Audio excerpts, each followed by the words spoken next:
मुतालबा हमारा ये था कि वर्कर्स की जो तनख्वाह जो है कम से कम 50,000 रुपये होनी चाहिए, लेकिन 50,000 रुपये के साथ साथ लाजमी है कि सोशल सिक्योरिटी और पेंशन के इदारों से उनको रजिस्टर्ड किया जाए, वरना तो 70,000 रुपये तनख्वाह भी कम है अगर उनको सेहत भी खुद करनी पड़े, अपनी पेंशन का इंतज़ाम भी खुद करना पड़े। तो आज का ये एक बुनियादी मुतालबा। दूसरा बड़ा मुतालबा ये कि IMF का जो एग्रीमेंट किया है उसके तहत आम लोगों से, मजदूरों से कुर्बानी मांगी जा रही। कुर्बानी का मतलब ये है बिजली, गैस, पानी, अद्वियात, अच्छा खुर्दोनोश, इनकी सब की कीमतें जो है 55 से 50% इसमें इजाफा होगा और इस मौजूदा तनख्वाहों और उजरतों में इसका गुजारा नहीं हो सकता। इंसानों की ज़िंदगी जो है जहन्नुम बन जाएगी। इस वक्त सूरत हाल ये है कि 9.5 करोड़ लोग जो है गुर्बत की लाइन से नीचे चले गए और पिछले 1 साल के अंदर 1,20,00,000 लोग जो है गुर्बत से नीचे का मतलब जानवरों की ज़िंदगी गुजारने पर मजबूर किया जा रहा है। तो आज की लड़ाई सबसे बड़ी ये बन रही है कि मेहनत कशों को इंसानों की ज़िंदगी गुजारने के लिए जो लवाजमात और खुसूसी तौर पर तनख्वाह, हेल्थ और सेफ्टी जो चाहिए वो दी जाए।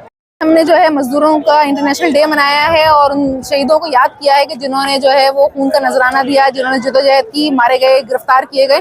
और बुनियादी मुतालबा जो उनके थे वो यही थे कि कम से कम उजरत जो है वो उनकी बढ़ाई जाए, कम से कम औकात कार जो है वो किए जाए।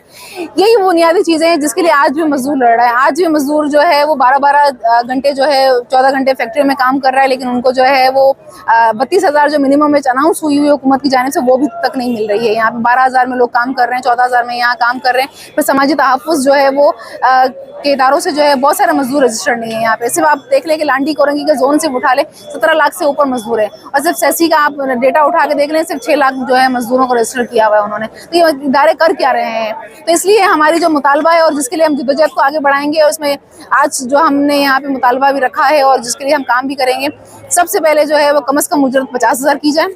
तमाम वर्कर्स को समाजी तहफ़्फ़ुज़ के जितने इदारे हैं उनके साथ रजिस्टर किया जाए। निजकारी का जो सिलसिला इन्होंने किया हुआ है, निजकारी के नाम पर जो धोखा दिया जा रहा है, निजकारी के नाम पर जो है लोगों को बेरोजगार बनाया जा रहा है, उसकी पॉलिसी को जो है वो तर्क किया जाए।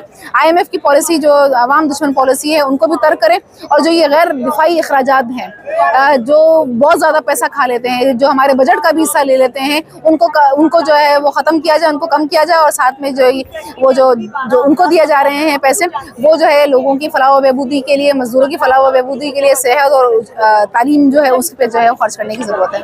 हवाले से ये कहूँगी कि जैसे सबको पता है आज मजदूरों का आलमी दिन है। हर साल हम इस दिन रैली निकालते हैं जो मजदूरों की जद्दोजहद है उसको खराज तहसीन पेश करते हैं और मज़ीद मुतालबात भी करते हैं ताकि मजदूरों के हालात में बेहतरी आ सके। 50,000 होनी चाहिए, कम से कम 50,000। लेकिन हमें अब लिविंग वेज पे बात करनी चाहिए क्योंकि मिनिमम वेज गुजारे के लिए काफ़ी नहीं है।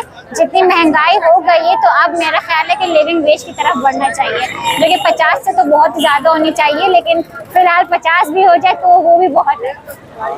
मेरे बच्चे भी मजदूर हैं और फैक्ट्रियों में काम करते हैं, लेकिन फैक्ट्रियों में इनको वो सिला नहीं मिलता जो उनको देना चाहिए। जब जी चाहता है बड़े मैनेजमेंट पर उनको घर बाहर निकाल दिया जाता है।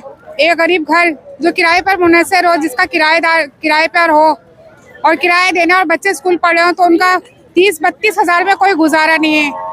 इस इंटरव्यू में जिसने भी कहा 50,000 भी हमें नामुमकिन है क्योंकि हम लोग किराए पे बैठे। किराए देखिए आजकल घरों के कितने हैं और हमारे बच्चे किराए के मकान में रह रहे हैं और उन्हें निकाल कर जब बाहर कर दिया जाए, ये यकीन करें घरों के चूल्हे बंद हो जाते हैं, घर चलाना मुश्किल हो जाते हैं हमारे लिए। बराए मेहरबानी बच्चों को जॉब से निकालते हुए सोच लें कि किसी के घर का चूल्हा बुझ जाएगा।